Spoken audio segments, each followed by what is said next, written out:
welcome to another video, another beautiful day.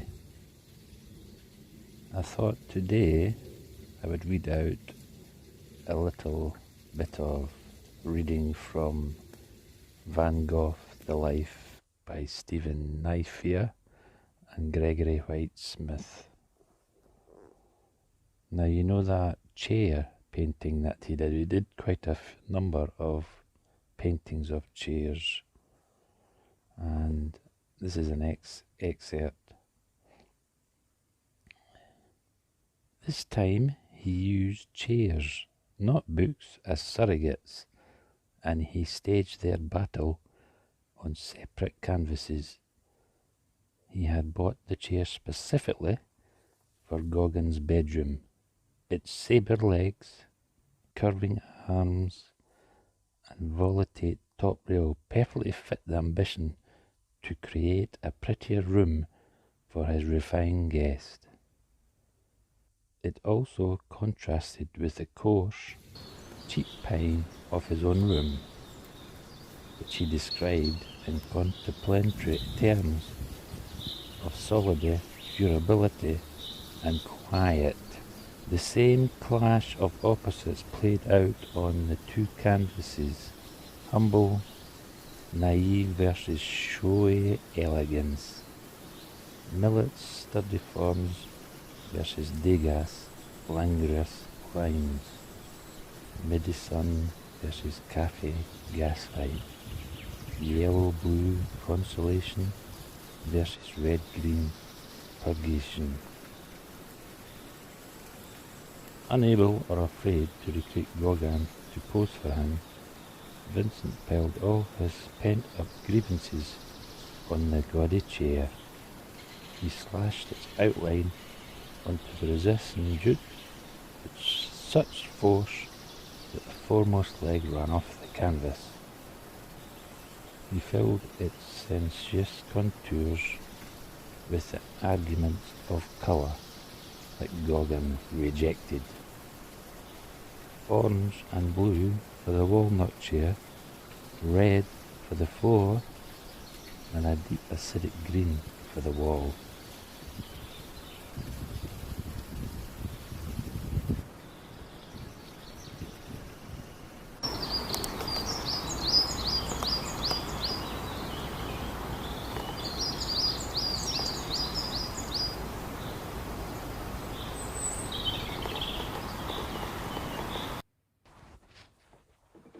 Yeah, Van Gogh was one of my favourite artists. He was poor all of his life. He had to get subsidised by his brother Theo all of his artistic life.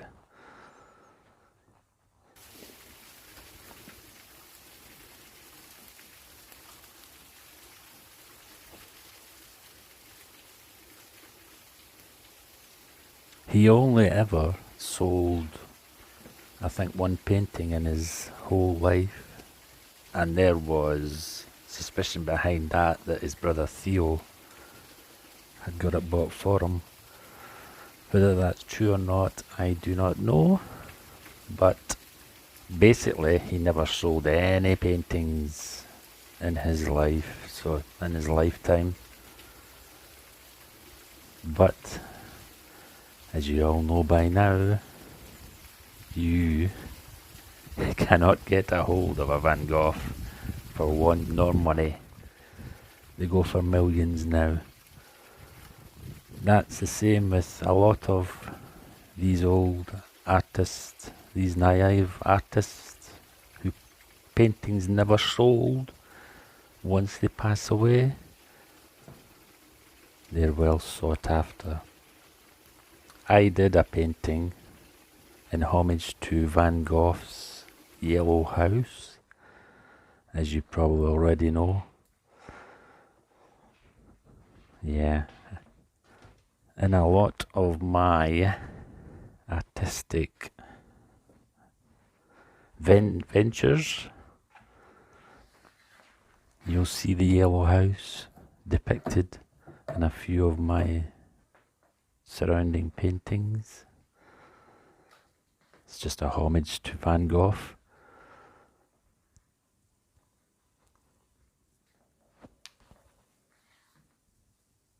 As you understand, probably, the Japanese are so in love with Van Gogh and his paintings. Hence, there is a lot of forgeries out there.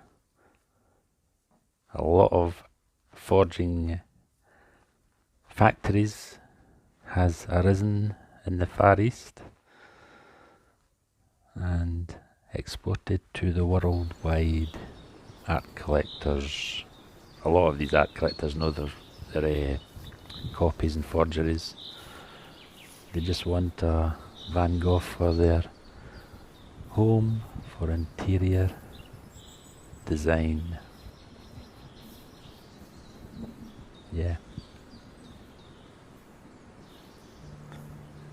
Let me tell you how I started off painting Van Gogh style yellow houses in general.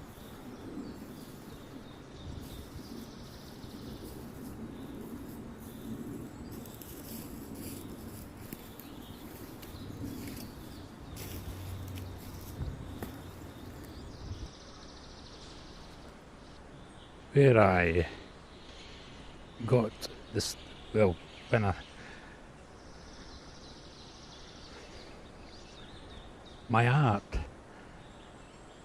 career started basically when I was approximately 7 years old. Our classroom, I think it was primary such and such, primary 5 or something like that. Our classroom overlooked the main road coming through Bannockburn, the A9, and it was the bottom floor classroom, that I can remember. In those days there were quite big classrooms, maybe 30 to 40 children in one classroom. But anyway, we had an art session in the afternoon, and it was, I can always remember, it was piping hot. A piping hot summer.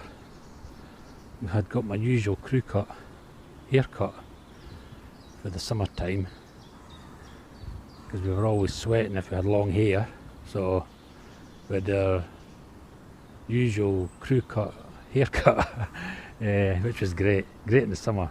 Let the wind blow free through your scalp. But yeah, we had an art session in the art classroom in the afternoon, and it was piping hot. One of those really hot summer days. What normally happened in 1970s was that the teachers, even they got hot, so they tended to take the classroom outside and into the warm sunshine instead of sitting in a roasting hot classroom, because there was no air conditioning in those times. So they just had to open up all the windows and let whatever breeze, if there was any, come through. But yeah, our classroom overlooked the main road, the A9. Sometimes I just used to be fascinated watching all the trucks and buses and whatever going by, because all my life I've been interested in the engineering works of automobiles, steam trains, planes and automobiles, as they would say, especially trains. But anyway, beside the A9 over the road, we had a police station, one of those old-fashioned police stations. It was like a big huge cottage type with a coal fire, chimneys and whatever. And yeah, the teacher took us out for an art class, and she sat us outside. We told us to take our chairs Tiny chairs at that. Because we were only 7 years old, so we didn't have the big chairs, we had the small chairs. But anyway, we got our papers, paints, crayons, whatever, pencils, all rallied together, put them on the seat, put the two hands on the seat and carried it out in a line. We were always in a line. So yeah, it's brings back memories, but that's what we used to do on our hot days, whether it be arithmetic, history, art or whatever. The teachers sometimes took us outside to enjoy the sunshine and get out of the heat of the class. But anyway, so when we got outside, we were told by the teacher, now let me see what artistic talents you have.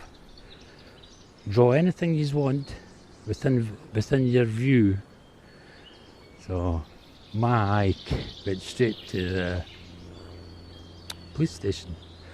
It was such a prominent building, beautiful building, old stonework, old brown brickwork, and beautiful looking, greyish brown stone, sandstone I think it was. So anyway, got down to that, and we had a beautiful and enjoyable afternoon painting our surroundings at the Bannockburn Primary School. And my subject was the police station, as I said. So yeah, that was great. And ever since that day, I remember when you're young, 7-year-olds, 7-year-olds, you're at the most prominent time when memories stick. Anything you see, you're learning, you see, but anything at all, you keep in your memories. And ever since that day, I have drawn similar paintings and paintings and drawings and whatever of that shape of that police station. And you'll see it in my sketches and drawings to this day. In fact, I normally, when I'm sending a painting off to a customer that's in one of those art in the boxes, on the back of them you'll see a house that I've drawn, a yellow house. It's normally a yellow house, but if I've run out of yellow, it's different colours, it's orange and whatever as well. But on the back of those boxes, that's where you'll see the most prominent memory that I put down. It stems back to when I was 7 years old, when I first started doing art, and that shape of that building, the police station, has stuck in my memory forever. So all you lucky people out there that's got the art in the boxes and you've kept them, you'll see in the back just what I'm saying. One of those houses that represents the police station. But the reason it's coloured yellow is also because there's a connection here. You know Van Goff, how he painted, well he stayed in, but he did an awful lot of paintings on his home studio where he stayed, the Yellow House it was called. So, with my police station and Van Gogh's in my memory, I've coincided it to paint it yellow, so you'll see that quite often in my sketches, and that's where that comes from. It's amazing how your memory sticks. But yeah, that's where I started my art career. That's as long back as I can remember when I first started sketching and drawing. So that's where that stems from. That's where I get my artistic talent from. It's self-taught. Never had a lesson in my life. Just when I just left school, I seen a salmon painting, because as you know I was into the fishing then, so I seen this beautiful salmon painting in one of the art galleries, art shops, framing shops, and if I recollect, they wanted about approximately £300-400 or something like that for an oil painting of a salmon. And there's no way on earth a 16-year-old boy can afford that type of money, unless I had a really good paper job, delivering papers in the morning. But yeah, so I set about. I got myself an old piece of canvas, some paints, I think they were watercolours to start with, mixed with acrylics, and I painted my first ever salmon. It wasn't great, but I loved it because it taught me one thing, that if you want something in life, do it yourself. But that's where I would say that's where I really got into intense painting, just with that salmon painting. The urge to have one of those paintings. And what I did was, first couple of attempts, rubbish, as per normal. So I just kept doing it and kept doing it and kept doing it until I was satisfied with the result.